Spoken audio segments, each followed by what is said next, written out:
Welcome to Opportunity Minded, a series for enterprise leaders, corporate strategists, and forward thinkers like you who want to drive business growth. Each episode focuses on a distinct strategic approach to help you unlock opportunities with actionable insights. I'm your host, Jessica, a producer at Euromonitor International, and today I'm thrilled to have two guests. I'm joined by Tim Chua, who leads our consumer appliance research program globally, and Johnny York, who heads up our market strategy practice. In today's episode, we'll discuss how to get started on a market entry strategy. So, I want to start off with a little bit of a personal question for you both. Let's pretend that your life is a brand. Thinking about your milestones, accomplishments, moments of growth in your life, can you tell me about a time that you felt like you entered a new market? And what was your strategy? So I think the best way for me to sort of relate a little bit to this was perhaps the first time that I started to get into, this world of fitness, if you will, a few years ago, right? So it was completely new in the concept of, what type of goal I was going for, and ultimately it resulted to different criteria that I was looking into to kind of meet that goal, right? So whether that's diet, types of exercise that I might be interested or to pursue, and fundamentally just assessing what are the right types of activities that I need to run in order for me to kind of get into this new hobby of mine. Sounds like that would be something that has a lot of research behind it. Yeah, for me, it's a bit related to fitness as well. We know over COVID, a lot of everybody was focused on fitness, and my passion was on tennis. But then in Singapore, it rains a lot, and I didn't really want to graduate into paddle. It's a much slower game, different demographics. So I looked at squash, totally different market for racket sports. It looks similar on the surface, but when you get into the nuances, it's a vastly different sports, different techniques, different ways of playing, even the different scoring system. So I think the lesson learned is don't treat something that looks on the surface similar and go in with the same this impression and find out it's totally different. Huh. I don't know that know the differences between the two, so that's something that I'm gonna have to do a deep dive into. I would like to start off all of this by laying out some definitions. What exactly is a market entry strategy? I think the best way to think about it is really, defining it in a way that it's more of a strategic planning process, really more for business expansion with the overarching goal of growth, right?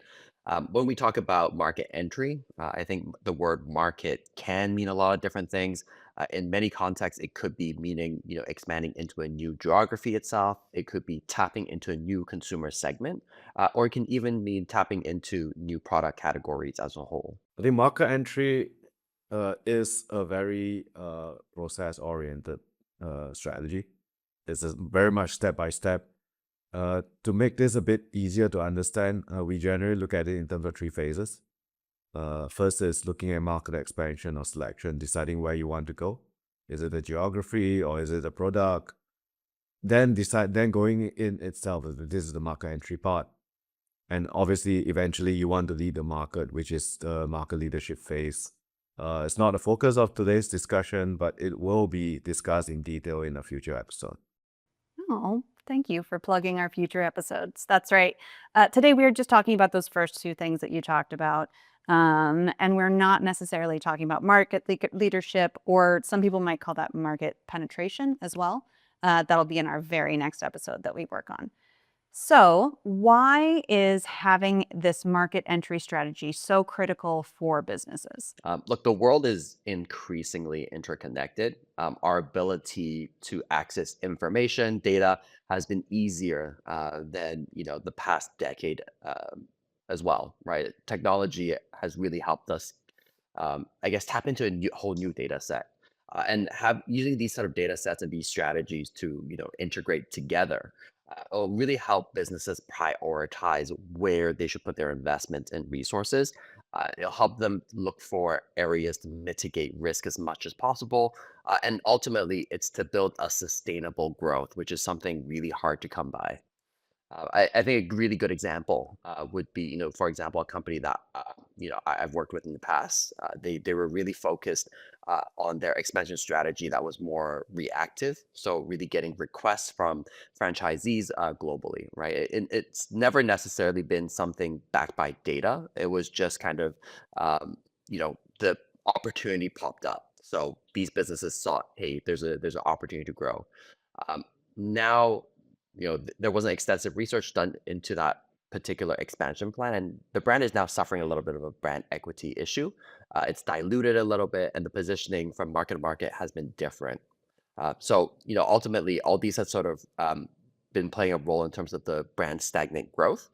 And it's actually required the business to put more resources to realign what that brand equity should look like on a global landscape. So, to be proactive, how can a business get ahead of the curve then? How might they know when it's time for them to enter a new market? I think, if we all had a crystal ball, we'd be able to kind of, get ahead of that curve itself.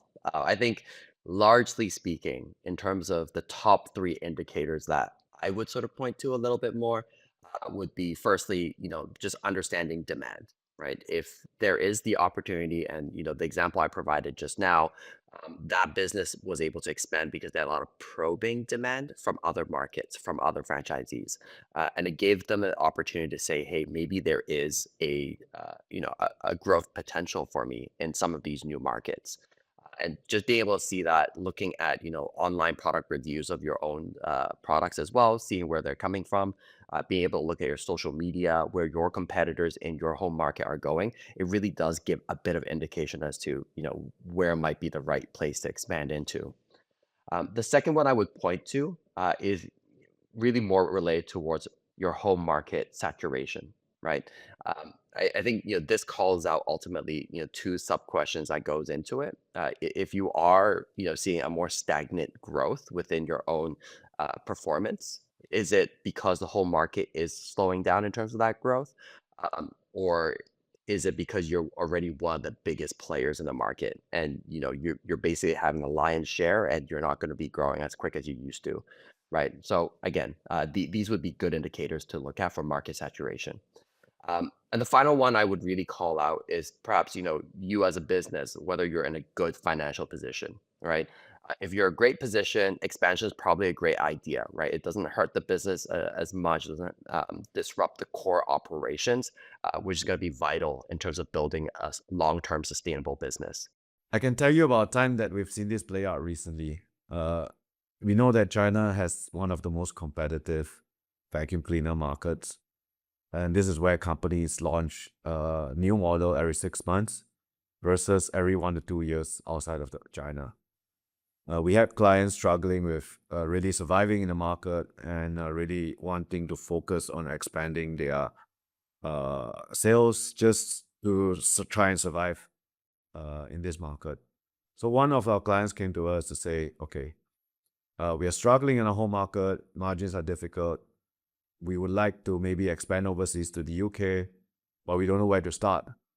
Okay, is that pretty common? They have this idea, I think that this might be a good market for us, but I'm not really sure. Yeah, definitely. I think at the end of the day, a lot of businesses, they've been operating, within their industry, their domain for such a long time. They have the expertise essentially in terms of where their customers are. They have a good idea in terms of where the distributors are selling to, and more than anything, these cumulative experience really start forming these initial hypotheses, right? So very much as to what Tim has sort of mentioned, this robotic vacuum player really having an idea to expand into the UK market, right? And again, we're right now in this space where it's so hyper competitive that everything changes so quickly that we just don't want to be using our gut instinct to make some of these decisions, right? And that's kind of where again, going to the example that Tim has mentioned, right? Looking to understand that market and how to position themselves, using data, using information to really back up these hypotheses are going to be very crucial. So, Tim, what happened with your vacuum brand? We did help the company with quite a bit of research and break it up into a few ways we helped them. They wanted to enter UK market. They wanted to position themselves as an affordable premium brand. So what we did to help them understand the market is first determine the price point. So what is a sweet spot to be considered an affordable premium brand compared to premium competitors? Determine the right channels and partners, and obviously find the right customers to sell your product. Okay, so you just mentioned pricing, channels, and customers. So those all sound like they're pretty critical factors in making these kinds of decisions. Is there anything else at play here? I mean, if I were to sort of look at the broader spectrum, when we're well, I know price is one thing that we've mentioned, but generally, when a company is looking to enter a new market, there are key criteria that I guess Euromonitor here would typically recommend. I'm going to highlight the top five. Right, the first one is really understanding the size of the prize. Right, how large is this market that I'm looking to get into? The second one, more related towards the competitive landscape. Who are the competitors there, right? If there's an overwhelming number of domestic player, why is that the case, right? Why are there no or limited international players here? Is that something that I need to double click on? That on a local landscape, there are some challenges that I need to be aware of, right? Um, Next item I would mention maybe more on the regulatory, on the macroeconomic landscape of things, being able to understand what are the regulations for your products, for importing them, for getting them into the market, and whether this geography fundamentally has the uh, right, I guess, conditions for you as an international business to enter. The distribution landscape is also vitally important to understand. For a lot of geographies, for example, in Asia, a given country could have a lot of different islands, making it a logistical nightmare, right? So being able to understand how to distribute those products is going to be key as well. And the last one I'm going to mention is really more related towards consumers, right? Understanding those local nuances, why consumers buy certain products, and if whether your home target audience is the same as the ones that you're getting into a new market for, right? And typically, we do have Passport that provides a really full picture across all these metrics to really help set up businesses to understand the market landscape, assess the opportunities by the metrics that we've sort of highlighted here. I have an excellent example of a company whose market entry strategy excelled due to their careful understanding of the consumer landscape. Over the years, several Chinese brands have prioritized and entered Southeast Asia because of prime market potential. One obstacle many of these brands face is consumer sentiment.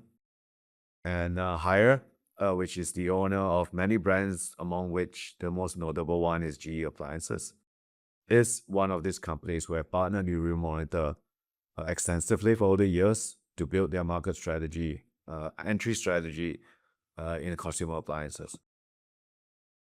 Their market strategy was built on really understanding the consumer landscape, of which the priorities of quality over pricing was important.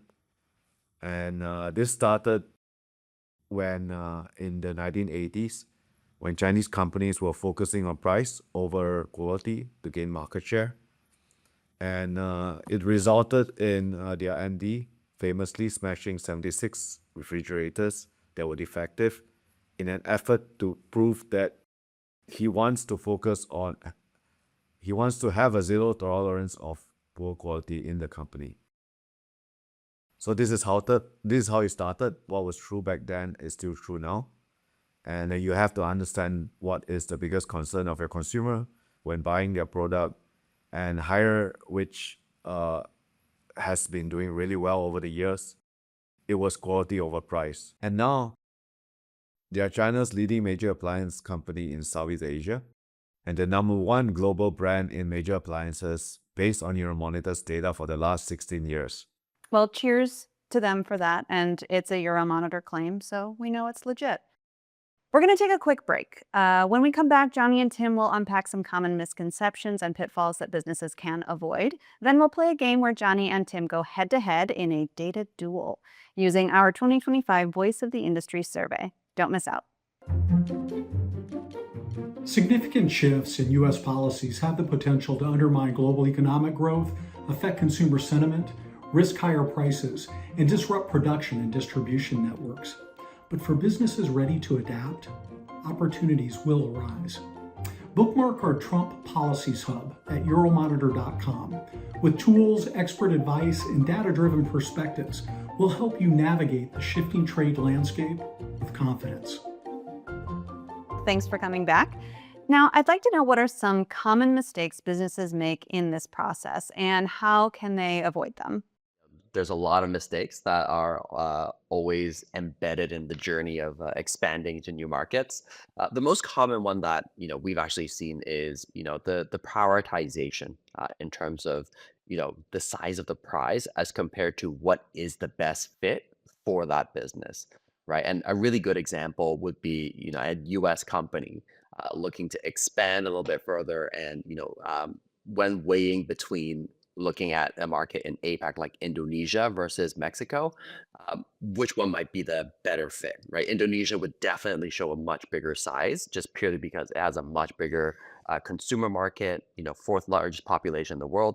But logistically speaking, and from a product market fit wise, would Mexico be a little bit easier for that US market to trial? I think that's a consideration. Yeah, for me, it would be very overly simplistic assumptions.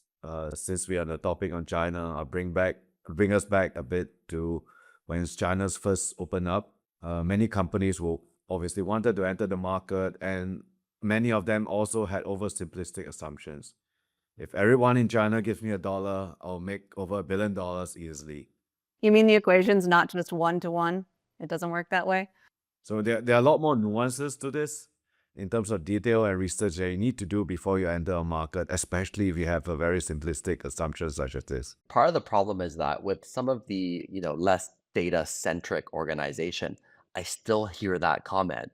From what I see today at the moment, we emphasize on the importance of having a market entry plan itself, right? But there are still elements that companies should still bear in mind. For example, revisiting some of these outdated plans, right? If a plan was built 3 years ago, is it still relevant today? And another point to really mention is perhaps not having a robust enough plan. I've seen some of our clients in business perhaps sometimes overestimate certain demand, could be underestimating competition. Just because they're a global brand, they may be underestimating some of these local, smaller domestic players who might have an edge when it comes down to consumer nuance.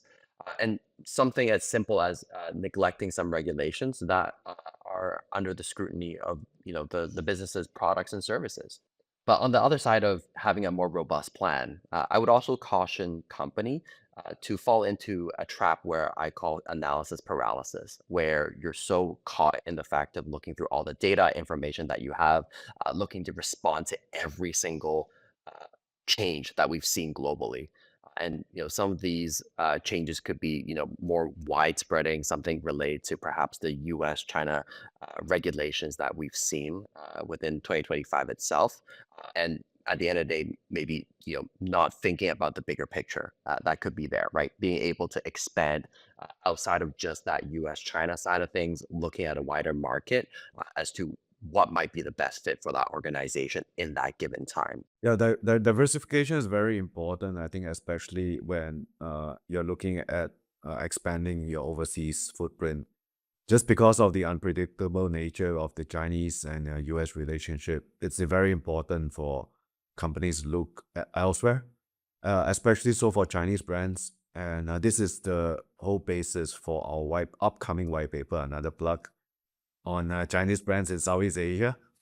The reason why Chinese brands are looking at the global South markets is to try and diversify their export markets from the US, from Western Europe, just because of the tariff and the kind of regulations they face entering those markets. So looking into global South markets was one of their key diversification strategies to help at least spread out their customer base around the world. So now we know a couple of things that we should definitely avoid. But now we are going to play a little game to mix things up. Every year we conduct our Voice of the Industry survey to get a sense of business challenges and priorities from professionals across industries. We've taken this data and turned it into a little game we're calling Data Duel. Welcome to Data Duel. I'm your host, Jessica Ridenour, and we've got a good one for you today. We have 2 Euromonitor experts with us, and they're going to battle it out for a chance to win Sorry, this line is missing from my script, but I'm sure you'll win something good at the end of the day. On one side, a senior insight manager who is one of the best squash players in the world. In Singapore, it's Tim. And on the other side, a consultant who is a fitness buff in Hong Kong, Johnny York. So if you're ready, let's play. Okay, here we go. We surveyed 401 professionals. The top 5 answers are on the board. Slide.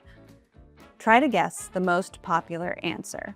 The question is, how does your company plan to grow in the next 5 years? First person to call out an answer. I would say new products launch or expansion to new markets. You gotta pick one. Let's do new products. All right, do we have new products on the board? We've got expand into new categories. 40% of respondents said that they plan on growing their business by expanding into new categories. All right, we've got 4 more answers. What's up next? What do you guys I'll think might be try on? new geographies. All right, expand into new geographies. Do we have new geographies on the slide? Number 2, expand into new markets. 53% of respondents said that they plan to expand into new markets in the next 5 years.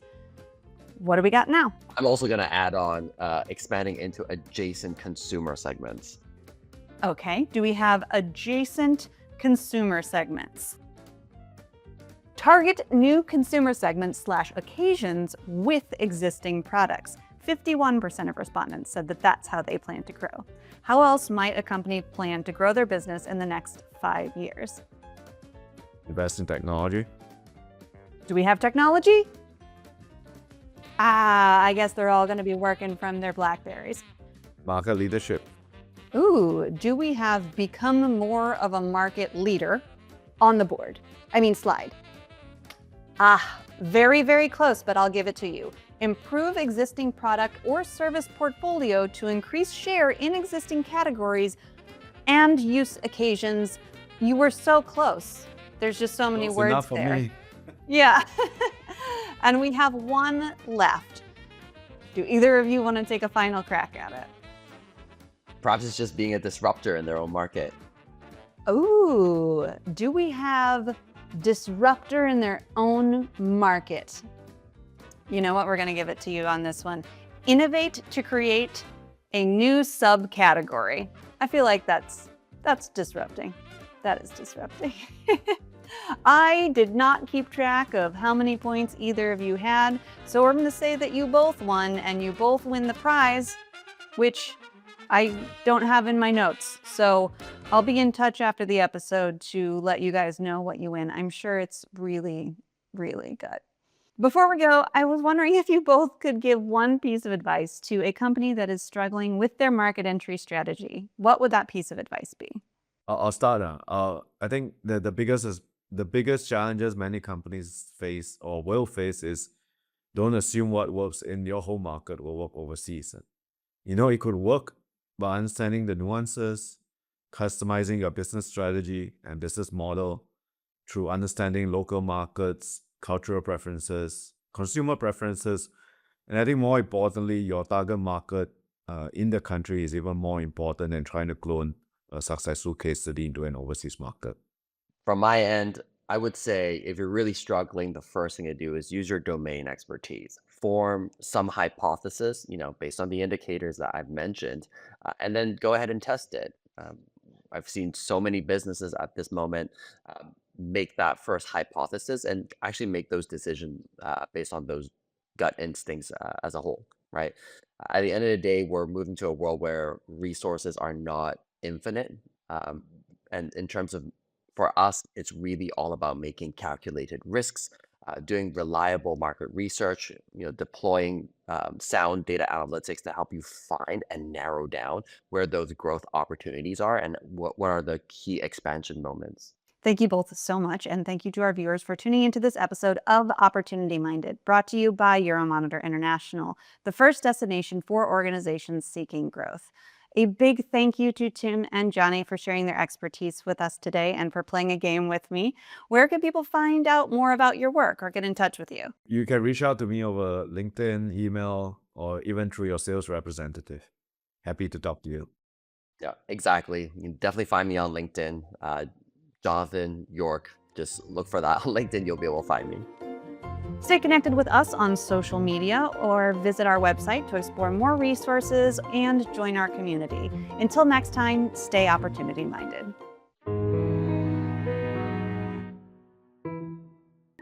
Tim, what is squash? Squash is pretty different to tennis and paddleball and pickleball. Is that the one you do? I do tennis and squash. Oh, I messed up. I'm equally not good in both, so it's fine for you to exaggerate either one. This is going to be our post credit sequence.